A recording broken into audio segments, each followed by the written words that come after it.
Hi there, welcome to the Dan Lab. Today Dave's showing us how to change columns on Gromit, our newer HPLC. So first you'll have to rinse the existing column for 20 to 30 minutes to prepare it for storage. It's important to choose the correct storage solvent for each type of column, so if you don't already know what to store your column in, please ask someone before you start. Gromit's door swings out. Watch out because other doors do just come off. And inside there are two clips that are holding up the column. These attach to the thinnest part of the column tube, not the thickest part.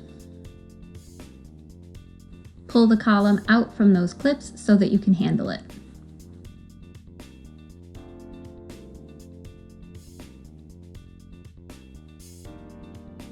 Untwist the top and then the bottom attachments to the column. You can leave those attachments floating free, just make sure they don't touch anything. The caps for the column that you have removed should be in the column's box, which sits next to the HPLC while the column is on. Screw the caps onto the top and bottom of the column and return it to its box for storage.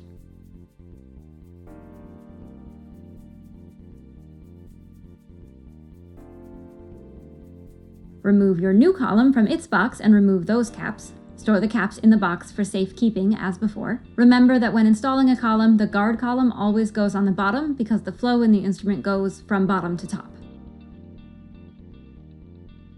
There's an arrow on the column that Dave is showing us here that indicates which direction to install it, but it can be a little hard to see. Attach the column by twisting on the bottom and then the top attachments. It should go on very smoothly. Don't force it or you could cross-thread it and ruin it.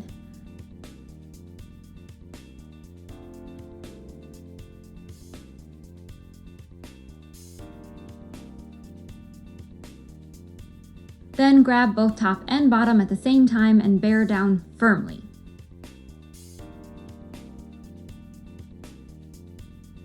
Note that sometimes the little black caps may pop off. If they do, know that there's a slot on the side of each to reattach them by, and it's not a big deal. Just put them back on.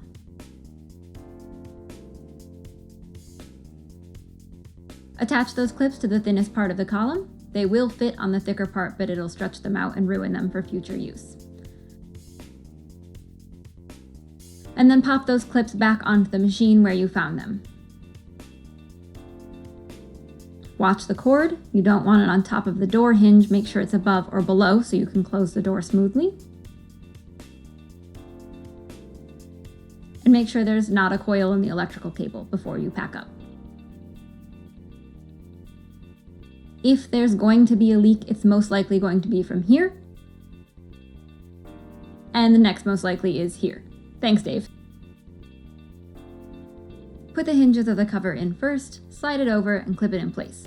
Close up the door and you're all done. Make sure you run solvent or a blank through it and watch for leaks in the first half hour especially.